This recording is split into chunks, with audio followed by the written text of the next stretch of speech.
Hello hi welcome to Kokila's kitchen. இன்றைக்கி நம்ம கிச்சனில் ஒரு சூப்பரான ரெசிபி தான் பார்க்க போகிறோம். மட்டன் பிரியாணி. ஆக்சுவலாக நான் இது ஒரு ரீல்ஸில் பார்த்துட்டு அதுக்கப்புறம் செஞ்ச ரெசிபி தான். ரொம்ப சூப்பராக வந்துச்சு. ஆனால் எனக்கு பேர் மறந்து போயிடுச்சு. வழக்கமாக நான் யாரோட ரெசிபியை எடுத்து செஞ்சாலும் அவங்க பேரை சொல்கிறது என்னோடய வழக்கம்.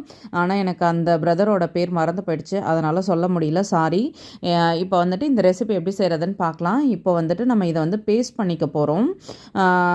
கொஞ்சம் பூண்டு, இஞ்சி, சின்ன வெங்காயம், காரத்துக்கு தகுந்த அளவு பச்சை மிளகாய், புதினா, மல்லி, அடுத்து சின்ன துண்டு பட்டை, கிராம்பு, ஏலக்காய், இது எல்லாத்தையும் நம்ம மிக்சியில் நல்லா நைஸாக பேஸ்ட்டாக அரைச்சி எடுத்துக்கலாம். இங்கே நான் சீரக சம்பா ரைஸ் தான் எடுத்து ஊற வச்சுருக்கேன். இதால் ஒரு டம்ளர் அளவு, அது கிட்டத்தட்ட 1/4 கிலோ இருக்கும். அந்த டம்ளர் அளவு நான் ரைஸை ஊற வச்சு எடுத்து வச்சுருக்கேன். இப்போ நம்ம பிரியாணி எப்படி செய்கிறதுன்றதை பார்க்கலாம். ஃபஸ்ட்டு ரைஸை நம்ம தண்ணியில் போட்டுடலாம். அப்போ தான் சரியாக இருக்கும் நம்ம செய்கிறதுக்கு. கொஞ்சம் இந்த வீடியோ லாங்காக தான் இருக்கும். நீங்கள் ஸ்கிப் பண்ணாமல் பார்த்தீங்கன்னா நமக்கு பிரியாணி எந்த இடத்துலையுமே மிஸ் ஆகாது, கரெக்டாக வரும். முடிஞ்ச வரைக்கும் ஸ்கிப் பண்ணாமல் பாருங்கள். பிரியாணி நீங்கள் ஒரு டைம் செஞ்சாலும் அதை பர்ஃபெக்டாக செய்யணுன்னா நீங்கள் இதை ஃபுல்லாக பார்த்தீங்கன்னா உங்களுக்கே ஒரு ஐடியா கிடைக்கும். அதே மாதிரி செய்யுங்க, சூப்பராக வரும். இப்போது நம்ம எடுத்து வச்சுருக்க பொருள் எல்லாத்தையுமே சேர்த்து நல்லா நைஸாக அரைச்சி எடுத்துக்கலாம். இப்போ அடுத்து நம்ம வாஷ் பண்ணி எடுத்து வச்சுருக்க மட்டனை இந்த பேஸ்ட்டோடு சேர்த்து நல்லா மிக்ஸ் பண்ணிக்கலாம். நான் 1/4 கிலோ அளவு மட்டன் எடுத்திருக்கேன். எந்த அளவுக்கு ரைஸ் போடுறோமோ அந்த அளவுக்கு நம்ம மட்டன் சேர்க்கும் பொழுது தான் பிரியாணி நமக்கு டேஸ்ட்டாக இருக்கும். இது காமனாக எல்லாருக்கும் தெரிஞ்ச விஷயந்தான். அதனால் நம்ம அதே அளவு மட்டன் ஈக்குவலாக போட்டு தான் செய்கிறோம்.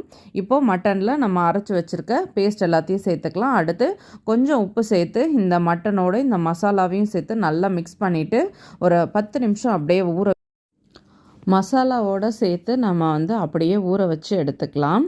இப்போது இது கூட நம்ம 1 டேபிள் ஸ்பூன் அளவு தயிர் சேர்த்து நல்லா மிக்ஸ் பண்ணிக்கலாம். தயிர், இந்த மசாலா, அதுக்கப்புறம் தேவையான அளவு உப்பு, இதெல்லாம் சேர்த்து நல்லா மிக்ஸ் பண்ணியாச்சு.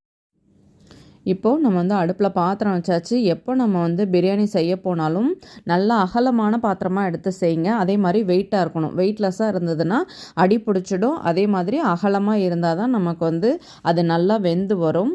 இப்போ பாருங்கள், நான் 1.5 டேபிள் ஸ்பூன் அளவு நெய் சேர்த்துருக்கேன்.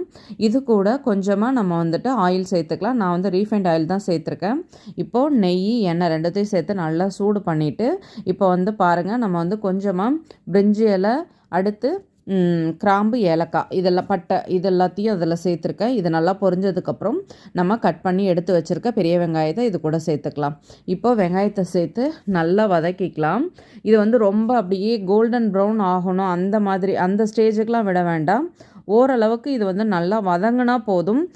நம்ம இந்த ஹைதராபாத் பிரியாணிக்கெலாம் நம்ம நல்லா அப்படியே வதங்க விடுவோம் தெரியுமா, அந்த மாதிரிலாம் பண்ண வேண்டாம்.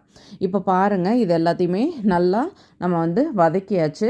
அடுத்து நம்ம இஞ்சி பூண்டு பேஸ்ட்டு சேர்த்துக்கலாம். 2 டேபிள் ஸ்பூன் அளவு இஞ்சி பூண்டு பேஸ்ட்டு, அதையும் இது கூட சேர்த்து நல்லா வதக்கி எடுத்துக்கலாம். பச்சை வாசனை போகிற வரைக்கும்.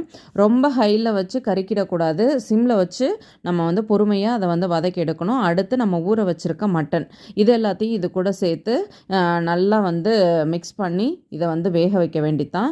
இப்போ நல்லா கலந்து விட்டுடலாம். அடுத்து ஒரு நல்ல பழுத்த தக்காளி எடுத்து கட் பண்ணி சேர்த்துக்கலாம். தக்காளி ஜாஸ்தி சேர்க்கணுன்னு அவசியம் இல்லை, ஒரு தக்காளி போதும். இந்த ஒரு பெரிய தக்காளி இருந்ததுன்னா அதுவே போதும், நமக்கு நிறைய வேணும்னு அவசியம் கிடையாது. இப்போது தக்காளியை சேர்த்து நல்லா வதக்கி விட்டுடலாம். வதக்கி விட்டுட்டு நம்ம மூடி போட்டு சிம்மில் வச்சோம்னா ஃபஸ்ட்டு கறி ஓரளவுக்கு கொஞ்சமாக வேகும். அதுக்கப்புறம் நம்ம தண்ணி சேர்த்துக்க வேண்டியதுதான். நான் இப்போ கறியை வேக வைக்காமல் டேரெக்டாக இப்படி சேர்த்துருக்கிறதுனால ஃபஸ்ட்டு கொஞ்சமாக தண்ணி சேர்த்து கறியை நல்லா வேக வச்சுட்டு அதுக்கப்புறம் பிரியாணிக்கான தண்ணியை நான் அளந்து சேர்த்துக்கிட்டேன். அப்படி தான் நான் இந்த மெத்தடில் செஞ்சேன். இப்போ பாருங்கள், லைட்டாக எண்ணெய் பிரிஞ்சு வந்துடுச்சு. நம்ம இதை இன்னொரு வாட்டி நல்லா கலந்து விட்டுட்டு நம்ம மூடி போட்டு வச்சிடலாம். அதுக்கப்புறம் ஒரு 5 மினிட்ஸ் கழித்து நம்ம தண்ணி சேர்த்துக்கலாம். இப்போ நான் சேர்க்குற தண்ணி அரிசி ஊற வச்ச தண்ணி இருக்கும் இல்லையா, அந்த தண்ணியை தான் நான் இதில் சேர்த்துக்க போகிறேன். ஏன்னா சீரக சம்பா ரைஸ் தான் நம்ம இதில் ஆட் பண்ண போகிறோம். அதுலேயே ஒரு தனி வாசனை இருக்கும். ஸோ அந்த தண்ணியை நம்ம கறி வேக வைக்கிறதுக்கு யூஸ் பண்ணோம்னா இன்னுமே நல்ல வாசனையாக இருக்கும். அதுக்காக தான். இப்போ பாருங்கள், நம்ம 1 டம்ளர் அளவு அரிசி ஊற வச்ச தண்ணியை சேர்த்துக்கலாம். சேர்த்துட்டு நம்ம மூடி போட்டு வச்சிடலாம். இப்போது இந்த கறி வந்து இதில் வந்து நல்லா இந்த தண்ணியோடு சேர்ந்து வேகட்டும். இப்போ கறி எடுத்து செக் பண்ணி பாருங்கள். கறி வந்து ஓரளவுக்கு அது வந்து வெந்துடும். ஏன்னா ஏற்கனவே நம்ம ஒரு 10 நிமிஷம் வந்து நார்மலாக வேக வச்சுட்டு அதுக்கப்புறம் தான் தண்ணி சேர்த்துமே வேக வைக்கிறோம். இப்போ பாருங்கள், கறி நல்லாவே வெந்துடுச்சு. ரொம்பவும் வேக வச்சிட்டோம்னா நம்ம தண்ணி சேர்க்கும் பொழுது அப்புறம் அப்படியே உடஞ்சி போன மாதிரி போயிடும். அந்த மாதிரி நீங்கள் வந்து எப்படியும் பண்ணிடக்கூடாது. ஒரு பாதி அளவு வெந்ததுக்கப்புறம் நீங்கள் வந்து தண்ணி சேர்த்துக்க வேண்டியதான். இப்போ ஆல்ரெடி நம்ம வந்து கறி வேக வைக்கிறதுக்கு தண்ணி சேர்த்தோம். அதில் கொஞ்சமாக தண்ணி இருக்கும். இப்போ வந்து நம்ம ஒரு 2.5 டம்ளர் அளவு தண்ணி சேர்த்துக்கலாம். இது நல்லா தாராளமாக வெந்து வரத்துக்கு இந்த தண்ணி வந்து சரியாக இருக்கும். இப்போ பாருங்கள், நம்ம மூடி போட்டு இது வந்து நல்லா வேக வச்சுக்கலாம். இப்போது இந்த ஸ்டேஜ்லேயும் கறி வந்து நல்லா வெந்து வந்துடும். உங்களுக்கு வந்து கறி வேகாததுக்கு வாய்ப்பே கிடையாது. இப்போ நல்லா தண்ணி கொதிக்க ஆரம்பிச்சிடுச்சு. நம்ம ஊற வச்சுருக்க ரைஸ் எடுத்து இதில் சேர்க்க வேண்டியதான். இப்போ பாருங்கள், ரைஸை வந்து சேர்த்துக்கலாம். இந்த மாதிரி நம்ம வந்துட்டு செய்யும் பொழுது நம்ம அப்படியே மூடி போட்டு வச்சிட வேண்டியதான். அது அழகாக அதுவே தானாக வெந்து வந்துடும். இப்போ பாருங்கள், ரைஸ் போட்டு ஒரு 5 மினிட்ஸ் ஆயிடுச்சு. இந்த ரைஸ் வந்து நல்லா வேக ஆரம்பிச்சிடுச்சு. இந்த ஸ்டேஜில் நம்ம வந்து ஒரு வாட்டி கலந்து விட்டோம்னா அது வந்து சரியாக இருக்கும், நமக்கு அடி பிடிக்காது. அதுக்காக தான். இப்போ பாருங்கள், இப்போ இதை வந்து நல்லா கலந்து விட்டாச்சு. மூடி போட்டு நம்ம வந்து அப்படியே விட்டுடலாம். ஒரு 10 மினிட்ஸ் கழிச்சு 10 நிமிஷம் ஆயிடுச்சு. ஓப்பன் பண்ணி பார்க்கலாம். ரைஸ் எல்லாமே நல்லா வெந்து வந்துடுச்சு. இங்கே பாருங்கள், பிரியாணியுமே நல்லா சூப்பராக அது வந்து ரெடி ஆகிடுச்சு. இதுக்கு மேலே கொஞ்சமாக நான் வந்து புதினா தழை, மல்லித்தழை அது ரெண்டுத்தையும் சேர்த்துக்கிட்டேன். சேர்த்துட்டு நம்ம வந்துட்டு நல்லா கலந்து விட்டுக்கலாம். கொஞ்சம் அந்த ஈரப்பதம் இருந்தால் கூட நம்ம அப்படியே ஆஃப் பண்ணதுக்கப்புறம் அது வந்துட்டு அந்த தண்ணியெல்லாம் அது நல்லா உள்ளே இழுத்துடும். ஸோ கவலை எதுவும் வேண்டாம். இப்போ வந்துட்டு நம்ம புதினா மல்லி சேர்த்தோம் இல்லையா, அது வந்து ரைஸோடு நல்லா மிக்ஸ் பண்ணிவிட்டு இதுக்கு மேலே நம்ம வந்து லைட்டாக நெய் வேணும்னா நம்ம நெய்யும் சேர்த்துக்கலாம் தான். சேர்க்கும் பொழுது நல்லா டேஸ்ட்டாக இருக்கும். நான் வந்துட்டு கொஞ்சமாக இதில் சேர்த்துருக்கேன். ஏன்னா எனக்கு அந்த ஃப்ளேவர் பிடிக்கும். நிறைய பேருக்கு வந்து நெய் பிடிக்காது அப்படின்னு சொன்னிங்கன்னா நீங்கள் சேர்க்க வேண்டாம். ஏன்னா என் ஃப்ரெண்ட் அதை மாதிரி சொல்லுவாங்க. அதுக்காக தான். இப்போ வந்துட்டு நம்ம நெய் சேர்த்தாச்சு.